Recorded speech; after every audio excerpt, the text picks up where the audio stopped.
మన ప్రభును రక్షకుడును విమోచకుడునైన యేసుక్రీస్తు పరిశుద్ధ నామం పేరట మీ అందరికీ వందనాలు తెలియజేస్తూ ఈ ఉదయకాల సమయంలో దేవుడు నిశ్చయముగా మిమ్మల్ని మీ కుటుంబాలను బహుగా దీవించునుగాక.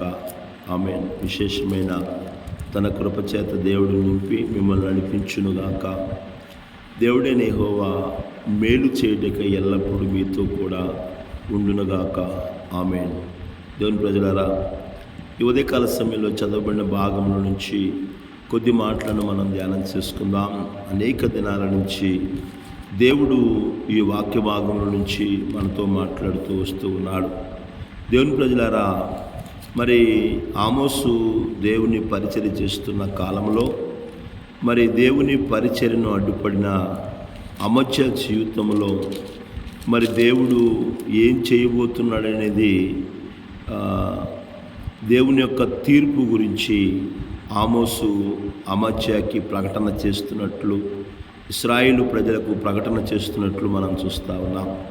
ఆమోసు అమధ్య తనను ఎంతగానో భయపెట్టినా కానీ అమధ్యకి భయపడలేదు, కానీ ఆమోసు దేవునికి భయపడేవాడిగా ఉన్నాడు.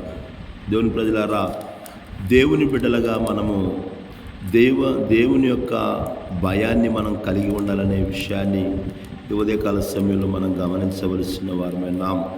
బైబిల్ గ్రంథంలో నుంచి దేవుని భయము కలిగి ఉండి దేవుని ఆశీర్వాదాలు పొందుకున్న అనేకుల గురించి మనము మరి గత కొద్ది కాలం నుంచి ధ్యానం చేస్తూ ఉన్నాం. ఈరోజు కూడా ఒక వ్యక్తి గురించి మనం జ్ఞాపకం చేసుకుందామండి. దేవుని బిడ్డలారా, దేవునిని ఎరిగి ఆయన యందు విశ్వాసం ఉంచి ఆయన రక్తములో కడగబడి ఆయన బిడ్డలుగా మార్చబడిన మన జీవితాలలో మనము దేవుని భయమును కలిగి ఉండాలి. చూడండి, బైబిల్ గ్రంథంలో మనం చూసినట్లయితే యోబు గ్రంథము 1వ అధ్యాయం 1వ వచనము 8వ వచనాన్ని మనం చదివినట్లయితే అక్కడ రాయబడుతున్న మాట, ఊజు దేశమందు యోబు అని ఒక మనుష్యుడు ఉండెను. అతడు యథార్థవర్తనుడును న్యాయవంతుడునై దేవుని యందు భయభక్తులు కలిగి చెడుతనమును విసర్జించినవాడు. దేవుని బిడ్డారా, 8వ వచనం కూడా మనం చదివినట్లయితే, అందుకు యెహోవా, నీవు నా సేవకుడువైన యోబు సంగతి ఆలోచించితివా? అతడు యథార్థవర్తనుడును న్యాయవంతుడునై దేవుని యందు భయభక్తులు కలిగి చెడుతనమును విసర్జించినవాడు, భూమి మీద అతని వంటి వాడు ఎవడునూ లేడు.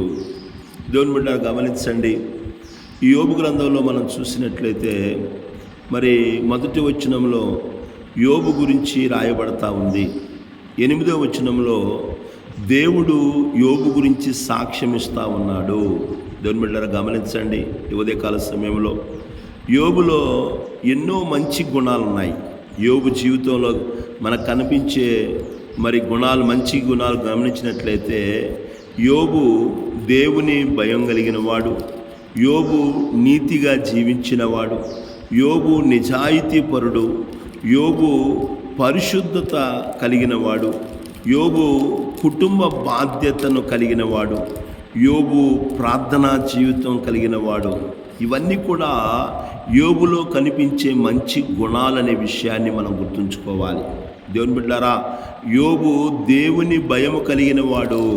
ఈ ఉదయకాల సమయంలో మనం గమనించినట్లయితే దేవుని భయం అంటే ఏంటి అంటే దేవుని పట్ల గౌరవం కలిగి ఉండటం, దేవుని పట్ల భక్తి కలిగి ఉండటం, దేవునికి విధేయత చూపించటం, దేవుని చిత్త ప్రకారం జీవించాలనే మనస్సు ఉండటమే దేవుని భయం.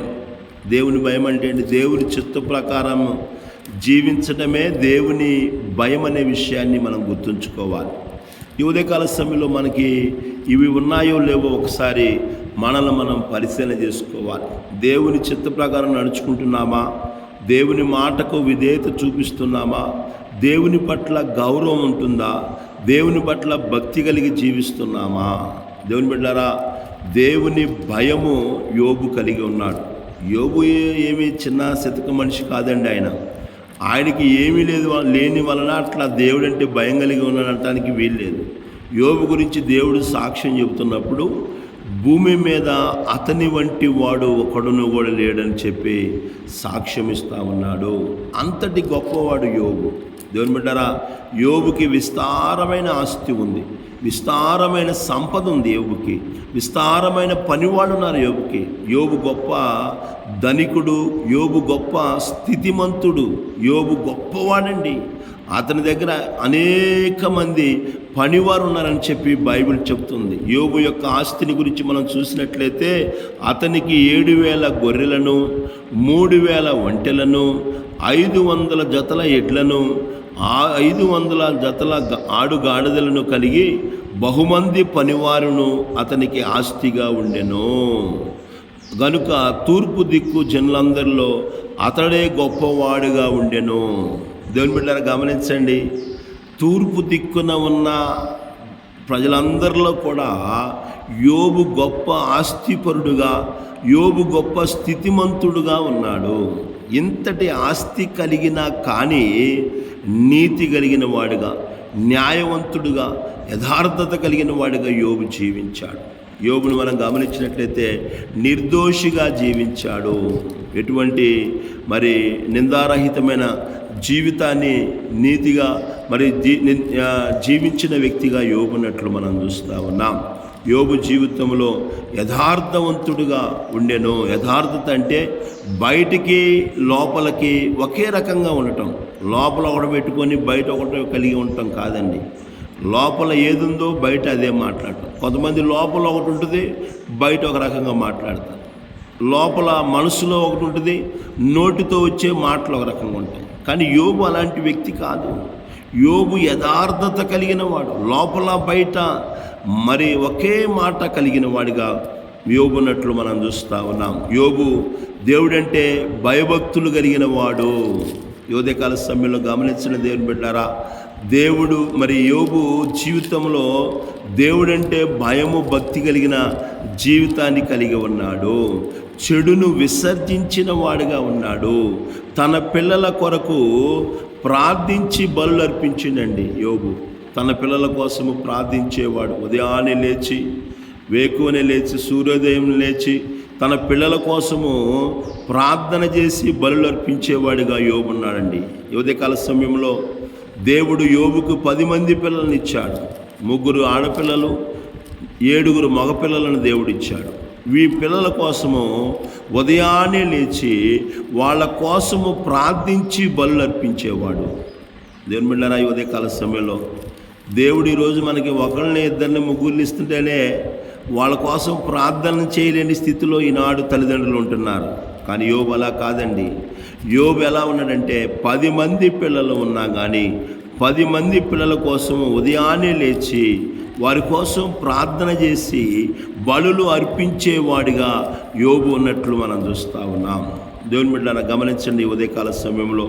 అలాగే యోబు కుటుంబ ఆత్మీయ స్థితి పట్ల శ్రద్ధ చూపించేవాడిగా ఉన్నాడు. తన పిల్లలు పరిశుద్ధంగా ఉండాలి, తన పిల్లలు పవిత్రంగా ఉండాలి, తన పిల్లలు ఎటువంటి పాపము చేయకూడదని, ఆత్మీయ జీవితంలో వాళ్ళు ఎదగాలని, వాళ్ళ యొక్క ఆత్మీయ స్థితి పట్ల శ్రద్ధ కలిగిన వాడిగా ఉన్నాడు. ఈనాడు తల్లిదండ్రులు పిల్లలను చదివించే విషయంలో ఎంతో శ్రద్ధతో ఉంటున్నారు. పిల్లలను పనికి పంపించే విషయంలో ఎంతో శ్రద్ధగా ఉంటున్నారు. కానీ ఆధ్యాత్మిక జీవితంలో పిల్లలు ఎదగాలని, పిల్లలు అభివృద్ధి చెందాలని ఎంతమంది తల్లిదండ్రులు పిల్లల విషయంలో బాధ్యత కలిగి శ్రద్ధ కలిగిన వారిగా ఉంటున్నారు. ఒకసారి పరిశీలన చేసుకోవాలి. పిల్లలు చదువుకోవడం కోసం, పిల్లలు పనికి పంపించడం కోసం, పిల్లల ఉద్యోగం కోసము, పిల్లల విషయమే ఎంతో శ్రద్ధ కలిగిన వ్యక్తులుగా మనం ఉంటున్నాము. కానీ ఆధ్యాత్మికమైన జీవితంలో పిల్లలు ఎదగాలి అని ఎంతమంది తల్లిదండ్రులు నేటి కాలంలో కోరుకుంటున్నారు. ఒకసారి మనం పరిశీలన చేసుకోవాలి. వారు దేవుని మందిరానికి వెళ్ళాలని, వారు దేవుని సన్నిధిలో ఉండాలని, వారు దేవుని సన్నిధిలో రక్షించబడాలని, చిన్ననాటి నుండి దేవుని యొక్క జ్ఞానాన్ని కలిగి జీవించాలని ఎంతమంది ఆసక్తి కలిగి ఉంటున్నారు. యోబు ఎంతో స్థితిమంతుడైనా కానీ తన పిల్లల కుటుంబం ఆత్మీయ స్థితి పట్ల ఎంతో శ్రద్ధ చూపించిన వాడిగా ఉన్నట్లు మనం చూస్తూ ఉన్నాం. పరిశుద్ధతను ప్రోత్సహించాడండి. తన పిల్లలు పరిశుద్ధమైన జీవితాన్ని జీవించాలని, పరిశుద్ధత కలిగి ఉండాలని, ఆత్మీయ పరిశుద్ధత కలిగి ఉండాలని. ఎందుకంటే మనము ఆరాధించే దేవుడు పరిశుద్ధుడు కనుక మనం కూడా పరిశుద్ధులుగా ఉండాలనేది ఇది దేవుని సంకల్పమై ఉన్నట్లు మనం చూస్తూ ఉన్నాం. దేవుడు అన్నాడు, నేను పరిశుద్ధుని కనుక మీరును పరిశుద్ధులై ఉండండి. ఉదయకాల సమయంలో వాక్యం ఇచ్చిన నా ప్రియమైన దేవుని బిడ్డలారా, పరిశుద్ధమైన జీవితము దేవుడు కలిగి ఉన్నాడు. ఆయన బిడ్డలు కూడా అలాంటి జీవితం కలిగి ఉండాలని దేవుడు కోరుకుంటున్నాడు. కనుక ఉదయకాల సమయంలో యోబు పరిశుద్ధమైన జీవితం కోసము తన కుటుంబాన్ని ప్రోత్సహించినట్లు మనం చూస్తూ ఉన్నాం. కనుక దేవుని బిడ్డలారా, ఉదయకాల సమయంలో యోబులో కనిపించే మంచి గుణాలు ప్రతి క్రైస్తవ విశ్వాసిలో ఉండాలని దేవుడు కోరుకుంటున్నట్లు మనం చూస్తూ ఉన్నాం. దేవుడు ఎంత స్థితిమంతుడైనా కానీ యోబు, ఎంత గొప్పవాడైనా కానీ యోబు, ఎంత మంది పనివారు తనకు ఉన్నా కానీ యోబు దేవుడంటే భయభక్తులు కలిగిన వ్యక్తిగా యోబునట్లు మనం చూస్తూ ఉన్నాం. నా ప్రియమైన దేవుని బిడ్డలారా, ఈరోజు మన జీవితాల్లో కొద్దిగా ఉన్నా, ఏమీ లేకపోయినా, కొద్దిగా అధికారం ఉన్నా, కొద్దిగా బలం ఉన్నా, కొద్దిగా ధనం ఉన్నా, కొద్దిగా జ్ఞానం ఉన్నా మనం దేవునికి భయపడవండి. నా ప్రియమైన దేవుని బిడ్డలారా, దేవుని భయము చాలా ప్రాముఖ్యమైనదని దేవుని వాక్యం మనకు తెలియచేయబడుతుంది. యోబుని దేవుడు గొప్పగా ఆశీర్వదించబడటానికి కారణం ఏంటంటే దేవుని భయం కలిగి ఆయన చిత్తానికి సంపూర్ణంగా లోబడిన వ్యక్తి యోబండి. ఆయన చిత్తానికి లోబడ్డాడు యోబు. దేవుడిచ్చిన ఆస్తి ఇచ్చినప్పుడు ఆయన చిత్తానికి లోబడ్డాడు. ఆయన జీవితంలో శ్రమలు కలిగినా కానీ ఆయన చిత్తానికి లోబడ్డాడే కానీ దేవునికి విరోధంగా మాట్లాడి దేవుని మార్గంలో నుంచి తొలగిపోలేదనే విషయాన్ని మనము ఈ ఉదయకాల సమయంలో గుర్తుంచుకోవలసిన వారమై ఉన్నాం. కనుక దేవుని బిడ్డలారా, దేవుని భయం అనేది చాలా ప్రాముఖ్యమైనదనే విషయాన్ని మనం గుర్తుంచుకోవాలి. దేవుని భయం కలిగి ఉండాలి. దేవుడు యోబు గురించి సాక్ష్యం ఇస్తూ ఉన్నాడు. 8వ వచనంలో మనం చూసినట్లయితే దేవుడు అందుకు యెహోవా, నీవు నా సేవకుడైన యోబు సంగతి ఆలోచించితివా? అతడు యథార్థవర్తనుడును న్యాయవంతుడునై దేవుని యందు భయభక్తులు కలిగి చెడుతనమును విసర్జించిన వాడు భూమి మీద అతని వంటి వాడు ఎవడనూ లేడు. అతని వంటి వాడు ఆస్తిలోనేమో తూర్పు దేశమందు అతని కంటే ఎక్కువ ఆస్తి ఉన్నవాడు లేడు అని రాయబడుతుంది. కానీ దేవుడు ఇచ్చే సాక్ష్యం ఏంటంటే భూమి మీద యోబు వంటి వాడు ఒకడున్న కూడా లేడనే సాక్ష్యము దేవుని చేత యోబు పొందుకుంటున్నాడు. మనుషులిచ్చే సాక్ష్యం కంటే కూడా దేవుడిచ్చే సాక్ష్యం అనేది నిజమైనది, సత్యమైనది. నా ప్రియమైన దేవుని బిడ్డలారా, ఈరోజు మనుషులు డబ్బులను బట్టి, వారికున్న అభిమానాలను బట్టి, వారికున్న ఏదో ఆశించి వారికున్న బలగాన్ని బట్టి రకరకాలుగా మాట్లాడవచ్చు. కానీ దేవుడిచ్చే సాక్ష్యమే సత్యమైనది, నిజమైనది, యథార్థమైనది అనే విషయాన్ని మనం గుర్తుంచుకోవాలి. యోబు గురించి దేవుడు సాక్ష్యం చెబుతున్నాడండి. యోబు యొక్క దేవుడు యోబు యొక్క స్థితిని గమనించాడు. దేవుని బిడ్డలారా, ఈ ఉదయకాల సమయంలో గమనించండి. మన స్థితిని దేవుడు గమనిస్తాడు, మన విధానాలను దేవుడు గమనిస్తాడు, మనను దేవుడు గమనిస్తాడండి. యోబు గురించి ఏదో గుడ్డిగా దేవుడు సాక్ష్యం చెప్పలా, గుడ్డిగా దేవుడు మాట్లాడలేదండి. యోబుని గమనించాడు, యోబు యొక్క ప్రవర్తనను గమనించాడు. కనుక దేవుని బిడ్డల ప్రవర్తనను దేవుడు గమనిస్తాడనే విషయాన్ని గుర్తుంచుకోవాలి. మనం ఎలా నడుచుకుంటున్నామో, మనం ఎలా మాట్లాడుతున్నామో, మనం ఎలా జీవిస్తున్నామో, మనం ఎలా మన ప్రవర్తన ఎలా ఉందో ఇవన్నీ కూడా దేవుడు గమనిస్తాడు. దేవుడికున్న పేరేంటంటే చూచుచున్న దేవుడు. ఆయన మన ప్రవర్తన అంతా కూడా, దావీదు అంటాడు, you know all my actions అంటాడు. నా ప్రవర్తన అంతా కూడా, నా క్రియలన్నీ కూడా నీకు తెలుసయ్యా అంటాడు. కనుక ప్రతి మనుష్యుని దేవుడు గమనిస్తాడు. నువ్వు మందిరానికి వస్తున్నావా, రావట్లేదా? బాప్తిసం తీసుకున్నావా, తీసుకోలేదా? దేవుని బిడ్డగా మార్చబడ్డావా, మార్చబడలేదా? నువ్వెవరైనా సరే దేవుడు నీ ప్రవర్తనను గమనించేవాడిగా ఉంటాడు. గమనించి ఆ ప్రవర్తనకు తగిన విధంగా దేవుడు నీకు మేలు చేస్తాడు, నిన్ను ఆశీర్వదిస్తాడనే విషయాన్ని మరి ఉదయకాల సమయంలో మనం గమనించాలి. యోబు యొక్క ప్రవర్తనను చూసి దేవుడు యోబును ఆశీర్వదించాడు, గమనించాడు యోబు యొక్క మరి ప్రవర్తనను. దేవుని బిడ్డలారా, అందుకనే దేవుడే సాక్ష్యం ఇస్తూ ఉన్నాడు. నా సేవకుడైన యోబు యథార్థవంతుడు, న్యాయవంతుడు, దేవుని యందు భయభక్తులు కలిగి చెడుతనమును విసర్జించినవాడు అని దేవుడు సాక్ష్యం చెప్తా ఉన్నాడు. ఈరోజు మన గురించి దేవుడు ఏం సాక్ష్యం చెప్తాడు? కనీసం మన ఇంట్లోనైనా మన గురించి మంచి సాక్ష్యం చెబుతున్నారా? సంఘస్థులైనా చెబుతున్నారా? మన చుట్టుపక్కల పనిచేసే స్థలాల్లో చెబుతున్నారా? మన గ్రామంలో చెబుతున్నారా? ఒకసారి పరిశీలన చేసుకోవాలి.